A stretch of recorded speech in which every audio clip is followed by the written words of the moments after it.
會龍舟隊，第4線到嘅係翠華艇務娛樂龍。咁呢場將會係我哋今日香港仔龍舟競渡大賽嘅最後一場賽事。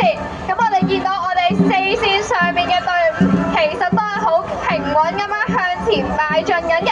咁我哋亦都見到佢哋現時仍然係旗鼓相當。咁大家亦都可以繼續鼓掌歡呼，俾啲鼓勵佢哋。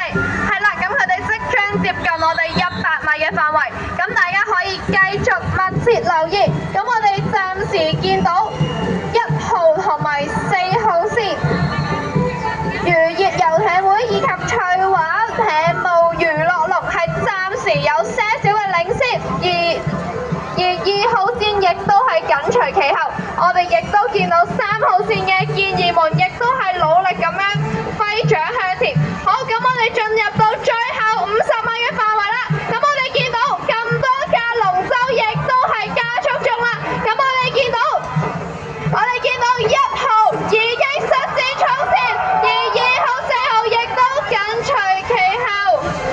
係啦，咁我哋可以繼續俾啲鼓勵我哋3號線嘅香港建築師學會龍舟隊。係啦，恭喜晒咁多位！咁我哋亦都可以再一次俾掌聲咁多位健兒。